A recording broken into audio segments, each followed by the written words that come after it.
Arthur No-Fee Fitness here. Today we have a straight talk about testosterone that cuts through the noise and actually helps you train better. No hype, no fear-mongering, just what the newest evidence says and what that means for your day-to-day in the gym. First, let's clean up the biggest worry you hear on podcasts and in comment sections.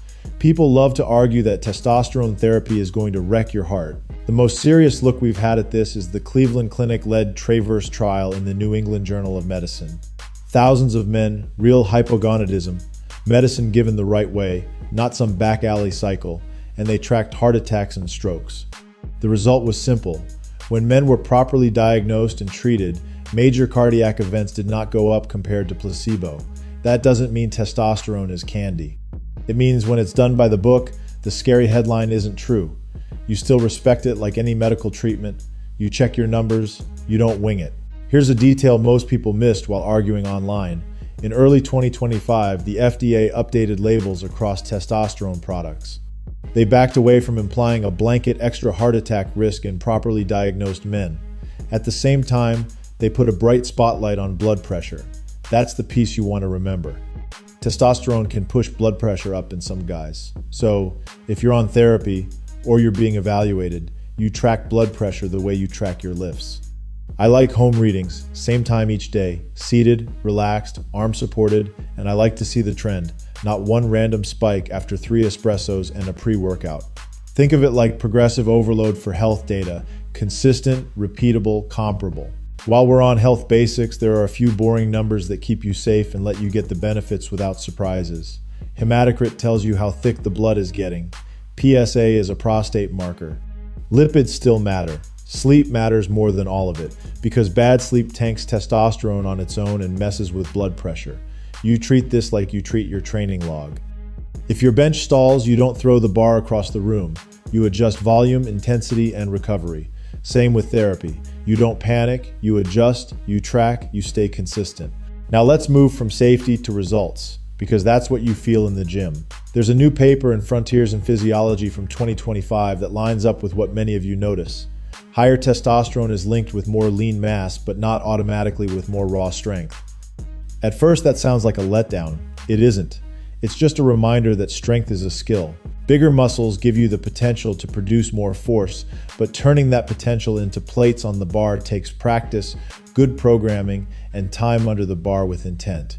So if your T improves whether naturally with better sleep and body fat reduction, or medically because you were truly low, you might fill out your sleeves a bit faster, you might recover better, your mood and drive might stabilize, but your squat and press still move because of the plan.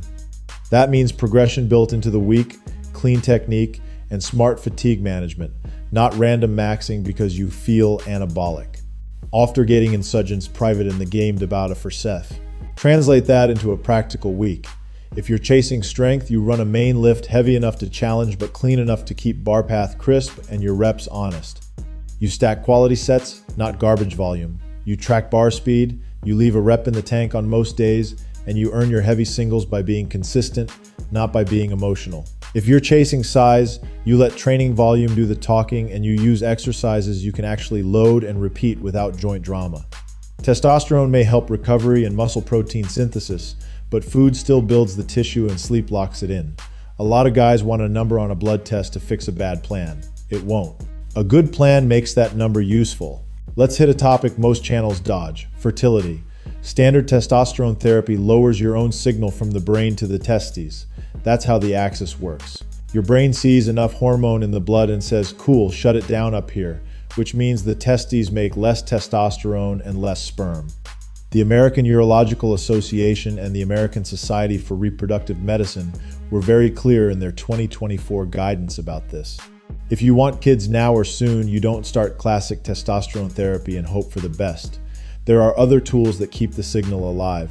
Some men use clomiphene to boost their own production. Some use HCG, sometimes with FSH, to support spermatogenesis while bringing testosterone up.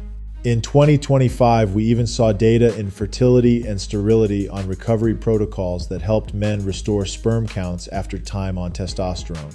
That's not a garage project. That's a plan with a reproductive urologist who does this every week. The point for you is simple. Decide what matters in your life, then choose the strategy that fits, instead of discovering the hard way that your plan and your goals don't match. While we're here, here's something most lifters haven't heard about yet, but it matters for the bigger conversation.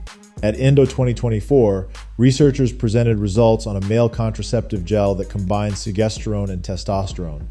It suppressed sperm faster than a lot of the older injection approaches, with a median time under 8 weeks to hit the contraceptive threshold. Why should a gym guy care? Because it shows how fast and how serious the medical side of this field is moving.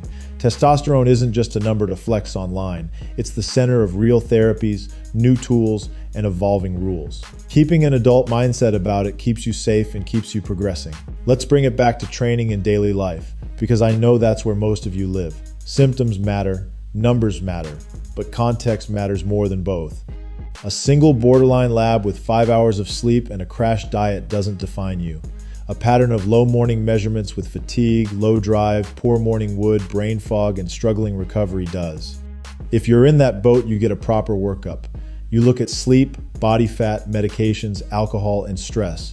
You clean those up because they move the needle for free. If you still check the boxes for real hypogonadism, you discuss therapy like an adult, which means dose, route, monitoring, and goals. You don't copy your friend's numbers from a forum. You don't chase a superhuman total level because it sounds cool. You aim for a normal range that fixes symptoms without creating new problems, and you let stable habits carry your training. On the gym floor, you make choices that let your hormones help you instead of fighting them. If your blood pressure is touchy, you don't stack huge doses of stimulants on top of high-rep leg presses in a hot room and then wonder why your head is pounding. You hydrate. You salt your meals if you sweat like crazy. You spread hard days and easy days so your nervous system breathes. You deload before you feel broken. You keep cardio in the plan because a stronger heart lets you do more work between sets, and that drives better training quality. None of that is fancy. All of that is what separates guys who lift for decades from guys who burn out in 2 seasons. Let's talk about expectations, because expectations drive decisions. Testosterone can help energy, mood, sex drive, and body composition when you were truly low. It can help you put on lean mass a bit more easily. It often makes recovery feel smoother so you can string good weeks together. What it won't do is turn a chaotic life into a PR machine. If your sleep is a mess, your diet swings from nothing to everything, and your program changes every Monday because a new influencer dropped a reel, no dose will fix that. The lifters who get the best outcomes treat hormones like one piece of a bigger system. They get to bed at a real hour. They eat enough protein and total calories for their goal. They pick a program and ride it long enough to see the signals. They keep their ego in check, and they use their numbers both in the lab and on the platform as feedback, not as identity. A quick word to the guys cutting weight. Aggressive cuts can drag testosterone down and make you feel like your body is stepping on the brakes. If you're always dieting, always flat, and always chasing veins, you're probably trading long-term progress for short-term lines. Give yourself phases. Eat to grow when you're training to grow. Cut for a reason and for a block, not as a lifestyle. You'll feel better, you'll lift better, and ironically, you'll look better because your muscles are actually full and trained. Another thing I want you to hear from me, not from a scare post, is about age. Age lowers testosterone gradually in a lot of men, but age also raises the cost of bad habits. If you're in your 30s or 40s and feel off, check the basics first. Many times, moving from 5 hours of sleep to 7 and getting out of the doom scroll loop does more for your testosterone and your lifts than anything you can inject. If you're still not right after that, then you look deeper. The point is to line up the steps in a smart order, so you don't skip the simple wins and then wonder why the complicated stuff underwhelms. Let me circle back to the heart topic one more time, because it really matters and the message is finally cleaner. With the Travers data in NEJM, plus several careful reviews since, the best summary is this. In men who truly qualify and get supervised therapy, major cardiac events didn't rise compared to placebo. That's strong. With the FDA label update in 2025, the conversation caught up to that. But they did not say go wild. They said watch blood pressure. That's your job in the same way it's your job to warm up your shoulders before you press. If you see your readings drift up over weeks, you deal with it early. You adjust training stress, cut back on the crazy stimulant stack, fix salt and water, and you talk with your clinician about next steps. Small corrections beat big problems every time.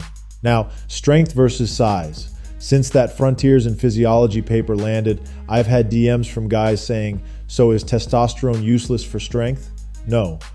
It's useful the way a better engine is useful for a car. But you still need traction, a good driver, and a track that fits the car. Your traction is technique. Your driver is your nervous system and your skill under the bar. Your track is your program. If you want to see the strength carryover, you push sets that challenge you in the rep ranges that build the lift, you practice the actual movement patterns, and you give your body reasons to adapt. That's how your lean mass turns into numbers your training partners notice. On fertility, let me be crystal clear because I don't want anyone learning this the hard way. If kids are important to you in the near future, classic testosterone therapy is not step one. The AUA and ASRM guidance made that plain in 2024. You have options that raise your own levels without shutting sperm down, and you have recovery paths if you've already been on testosterone and want to come back. The data in fertility and sterility from 2025 shows that recovery is possible with the right protocol. Get someone in your corner who runs those protocols, follow the plan, and give it time. You can live through that process, you can eat and sleep well, you can keep momentum while you fix what matters. I'll leave you with the mindset that ties all this together. Testosterone is not a magic spell and it's not a villain. It's a lever. If you don't need to pull it, you don't. If you do need to pull it because you're truly low and life is suffering, you pull it carefully and you keep your hands on the data. Symptoms, labs, blood pressure, training logs, and how your life actually feels. You let the big studies guide the big questions, the Traverse trial in NEJM for heart safety, the FDA label update for what to watch in 2025, the Frontiers in Physiology paper for why lean mass isn't the same as strength, the AUA and ASRM guidance for fertility, and the ENDO 2024 findings on the segesterone plus testosterone gel to show how fast this field is moving. You don't need links to trust those names. They're the grown-ups in the room. So here's what we do from here. We keep training hard and smart. We keep our sleep boring and our food consistent. We keep our program stable enough to work, and we use feedback to adjust instead of panic. If you're on therapy, you monitor blood pressure like you monitor your top sets. If you're not, you still chase the same fundamentals because they raise natural testosterone anyway, and they make you a better lifter either way. No fee, no BS, just gains made the honest way. I'm Arthur, this is No Fee Fitness, and if this helped clear the fog, you know what to do. Lock in your plan this week, track your work, and I'll see you in the next session.